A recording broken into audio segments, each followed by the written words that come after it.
کچھ لوگ نماز کے تشہد میں ولی ولی اللہ پڑھتے ہیں، یہ درست ہے یا نہیں؟ ولی کتنے ہیں؟ کس نے کہا 3 ہیں؟ اب تک تو یہی کیا بیان کیا؟ 14 ولی۔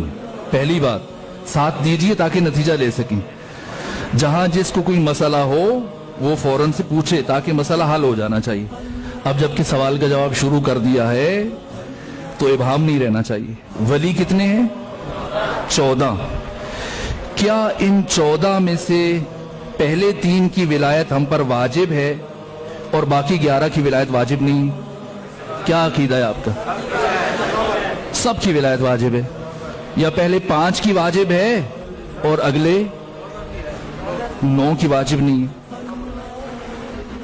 سب کی واجب ہے، سب کو مانے۔ 13 کو مان لیں، امام زمانہ کی ولایت کا انکار کر دیں۔ آیا آپ نے اقرار کیا؟ آپ مولائی ہیں؟ نہیں۔ ایک کی ولایت کا انکار سب کی ولایتوں کا انکار ہے۔ ہم پر 1 کی نہیں، 2 کی نہیں، 3 کی نہیں، 5 کی نہیں، 14 کی ولایت واجب ہے۔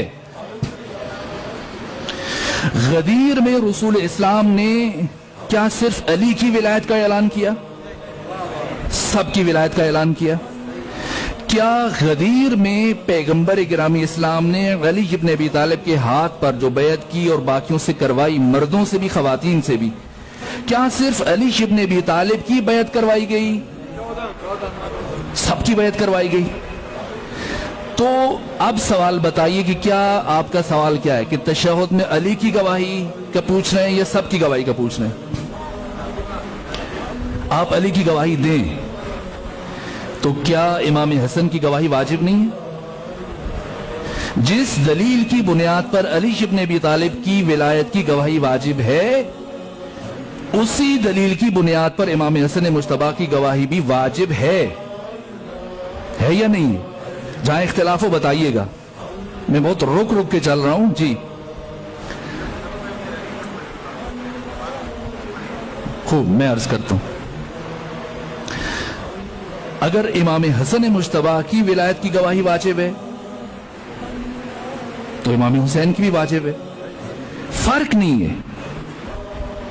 اگر کوئی 6 اماموں پہ رک گیا، 6 امامی بن گیا، کیا آپ اسے شیعہ تسلیم کریں گے؟ اب شیعوں میں جو فرقے ہیں، مثلا جیسے زیدیہ ہے، اس کا تشیع سے تعلق نہیں ہے۔ اسماعیلی ہیں، ان کا تشیع سے تعلق نہیں ہے۔ شیعہ کون ہے؟ جو ان 14 کو مانتا ہے اور پیغمبر کے بعد جناب سیدہ کے بعد 12 اماموں کو مانتا ہے۔ 11 کو بھی مان لے تب بھی کافی نہیں۔ سو پہلی بات کہ پیغمبر کا نام نماز میں لیا جائے تو باقیوں کا کیوں نہ لیا جائے؟ بات تو ٹھیک ہے نا؟ غلط ہے؟ ٹھیک ہے۔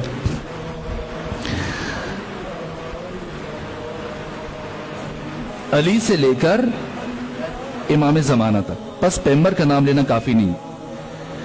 تو اگر علی کا نام لیں تو باقیوں کا کیوں نہ لیں؟ لینا چاہیے نہیں لینا چاہیے؟ کیا آپ علی کا نام لینے کے بعد مطمئن ہوں گے کہ بس کافی ہے؟ نہ، نہیں۔ یہ سوال پیدا کیوں ہوا اور سوال پیدا ہوتے کیوں ہیں اس طرح کے؟ یہ بات میں نے اشارے میں کل یا پرسوں آپ سے کہہ دی تھی۔ غلط فہمیاں کب آپ کے درمیان پیدا ہوں گی؟ جب آپ اپنی اساس سے بے خبر ہوں گے، اور جیسے ہی جہالت آئے گی دشمن اس جہالت سے فائدہ اٹھا لے گا، اور آپ اپنی مسجد کے اندر، امام بارگاہ کے اندر ولایت جو رمز وحدت ہے، اسی ولایت کے نام پر آپ ایک دوسرے الجھ جائیں گے۔ اب میں سادہ ترین بات پوچھتا ہوں، میں آپ کو نہیں الجھاتا چونکہ میں نے آگے جانا ہے، اور میں سمجھتا ہوں کہ یہ ایک بات بھی صاحبان معرفت کے لیے کافی ہو جائے گی۔ یہ نماز، اس نماز کے واجبات ذرا سا مجھے سنا دیجئے تاکہ میں آپ کو جواب دوں۔ کتنے واجبات ہیں نماز؟ 11۔ نیت، तकबीरतुल इहराम, क़याम, रुकू, सुजूद, जिक्र, किराअत, तरतीब, मवालात, तशहुद, सलाम। इन 11 में से 5 रुकने और 6 गैर रुकने, यानी 5 को आपने भूल कर या जानबूझकर इजाफा किया या कम किया, नमाज उसी वक्त बातिल है, बेशक भूल के करें, बेशक जानबूझ के। बाकी जो 6 हैं अगर भूल गए उनमें तो नमाज पे कोई फर्क नहीं पड़ेगा, और अगर आपने जानबूझ की कमी बेशी की फिर नमाज बातिल है। मुख्तसर कर रहा हूं,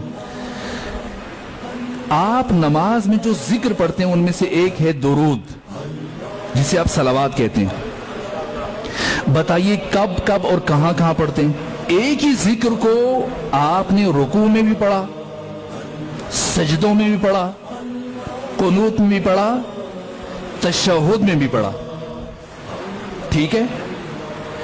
अब बताइए, ये बात पहुंची आप तक? अब बताइए कि रुकू में किस नियत से दुरूद पढ़ते हैं?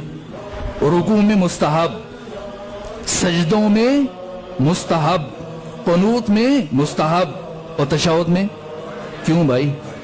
नऊज़ु बिल्लाह, क्या अल्लाह मिजाज का ताबे है जैसे हम मूडी लोग होते हैं, इधर ये कर दिया उधर वो कर दिया? आइए सोचें कि हर मकाम पर अल्लाह ने दुरूद को मुस्तहब करार दिया, क्या वजह है कि सजदे में, तशहुद में इसी दुरूद को अल्लाह ने वाजिब करार दे दिया। वो सारी चीजें नमाज के वसत में, दौरान में, रुकू भी, कुनूत भी, सजदे भी। अब है नमाज का इख्तिताम, वहां इख्तियार है पढ़ो मर्जी, न पढ़ो मर्जी। लेकिन अब जबकि नमाज खत्म हो रही है, अहम तरीन इबादत फुरुआत दीन में सबसे पहले, तो अब नमाज के आखिरी मरहले में अल्लाह ने दुरूद को वाजिब करार दिया। क्यों? इसलिए ये दुरूद क्या है? ये दुरूद इन 14 की विलायत का ऐलान, इकरार और इजहार है, जिसमें पैगंबर भी शामिल हैं, फातिमा भी शामिल हैं, हसन हुसैन भी शामिल हैं, अली भी शामिल हैं, इमाम ज़माना सब। पैगंबर का जिक्र अलग से क्यों हो रहा है? ताकि खत्म नबुव्वत का ऐलान हो जाए, अब्दुहु व रसूलुहु। बस अगर खत्म नबुव्वत का ऐलान मकसूद ना होता तो हरगिज तशहुद में अब्दुहु व रसूलुहु का कलिमा ना होता, अल्लाहुम्मा सल्ली अला मुहम्मदिन व आले मुहम्मद काफी होता। बस ये दुरूद, ये सलावात तशहुद में इन 14 की विलायत का इकरार है। ये सिर्फ तशय्यो में नहीं है, यहां तक कि इमाम शाफई जो जमहूर के इमाम हैं, कहा कि ए अहले बैत मोहम्मद, आपके शरफ और मकाम के लिए इतना काफी है कि मन लम युसल्ली अलैकुम ला सलात लहू, कि जो शख्स हालत नमाज में आप पर दुरूद नहीं भेजता, इसकी नमाज उसके मुंह पे मार दी जाएगी। क्यों वाजिब करार दिया अल्लाह ने? अब छोड़िए ना जरा, कुनूत में आप छोड़ दें दुरूद को, नमाज पे फर्क पड़ेगा। सजदों में छोड़ दीजिए, फर्क पड़ेगा। और रुकू में छोड़ दीजिए, जहां जी चाहे पढ़ें ना पढ़ें, पूरी नमाज में ना पढ़ें, तशहुद में छोड़ के देखिए, क्या नमाज कबूल है? नहीं है। तो सवाल ये बाशऊर इंसान के लिए कि अल्लाह ने तशहुद में दुरूद को क्यों वाजिब करार दिया? इसलिए कि अब नमाज का इख्तिताम है और अब नमाज की कबूलियत का दारो मदार इन 14 की विलायत के इकरार, ऐलान और इजहार पर है।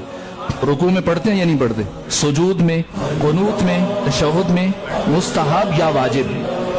मुस्तहब। अल्लाह को मोहम्मद से प्यार है, अली से प्यार नहीं है, हसन से प्यार नहीं है, हुसैन से प्यार नहीं है, जिसने अपना सब कुछ नमाज के लिए कुर्बान कर दिया।